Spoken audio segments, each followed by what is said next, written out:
హరిహర వీరమల్లు చిత్రం విడుదలకి సిద్ధం అవుతోంది. ఇటీవల వచ్చిన 3వ పాటకి ఫ్యాన్స్, ఆడియన్స్ నుండి అద్భుతమైన రెస్పాన్స్ వచ్చింది. ఇది వరకు విడుదల అయిన 2 పాటలకి రెస్పాన్స్ అంతంత మాత్రంగానే వచ్చింది. కొల్లగొట్టి నాదిరో పాట పెద్ద హిట్ అవుతుందని అనుకున్నారు. ఆరంభంలో ఈ పాటకి ఇన్‌స్టాగ్రామ్ రీల్స్ బాగా వచ్చాయి. అదేవిధంగా యూట్యూబ్ షార్ట్స్ వీడియో భారీ సంఖ్యలో వచ్చాయి. కానీ అదే ఊపు ముందుకు కొనసాగలేదు. మధ్యలోనే రీచ్ ఆగిపోయింది.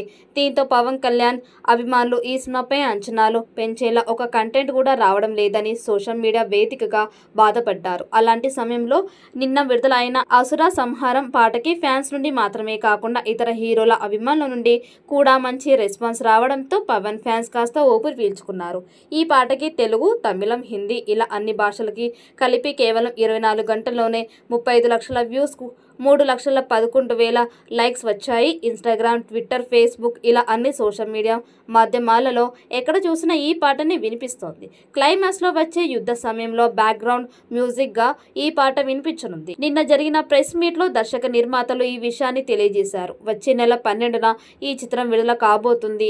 ప్రమోషన్స్‌కి సమయం చాలా తక్కువ ఉండడంతో చేసే 2-3 ఈవెంట్స్‌ని అయినా గ్రాండ్‌గా చేయాలని చూస్తున్నారు. జూన్ మొదటి వారం తిరుపతిలో భారీ ప్రీ రిలీజ్ ఈవెంట్ని ఏర్పాటు చేశారు. ఇక ఆ తర్వాత నార్త్ ఇండియా మొత్తం ఈ సినిమా విడుదల అవుతుంది అనే విషయం తెలిసేలా ఉత్తరప్రదేశ్లోని వారణాసిలో ఒక భారీ ప్రీ రిలీజ్ ఈవెంట్ని ఏర్పాటు చేశారు మేకర్స్. ఈ ఈవెంట్కి ఉత్తరప్రదేశ్ ముఖ్యమంత్రి యోగి ఆదిత్యనాథ్ ముఖ్య అతిథిగా హాజరు కాబోతున్నట్టు తెలుస్తోంది.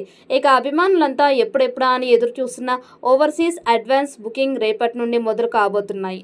ఈ సినిమా ఓపెనింగ్స్ రేంజ్ ప్రపంచవ్యాప్తంగా ఎలా ఉండబోతోంది అనేది ఈ అడ్వాన్స్ బుకింగ్ ట్రెండ్ని చూసి ఒక అంచనాకి రావచ్చు.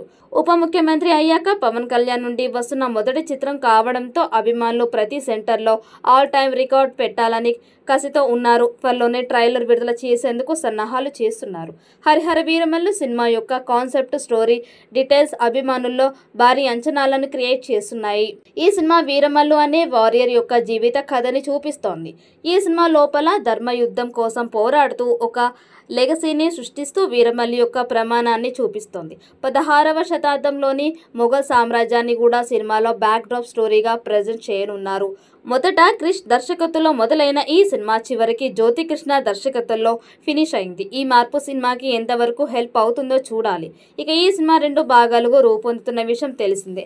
మొదటి పార్ట్లోనే హై వోల్టేజ్ సన్నివేశాలు, సెకండ్ పార్ట్పై అంచనాలు పెంచేలా ఉంటాయని మేకర్స్ చెబుతున్నారు. ఇక కీరవాణి సంగీతం సినిమాకి ప్రత్యేక ఆకర్షణగా నిలవనున్నట్లు మేకర్స్ తెలిపారు. మరి ఈ చిత్రం ఎలాంటి రికార్డ్స్ క్రియేట్ చేస్తుందో చూడాలి. ఈ వీడియో మీకు నచ్చినట్లయితే లైక్ చేయండి, షేర్ చేయండి. మరిన్ని అప్డేట్ కోసం మన ఛానల్ని సబ్స్క్రైబ్ చేసుకోండి. ఈ వీడియోపై మీ అభిప్రాయాన్ని కామెంట్ బాక్స్లో కామెంట్ చేయండి. నోటిఫికేషన్ కోసం పక్కనే ఉన్న గంట సింబల్ని గట్టిగా నొక్కండి.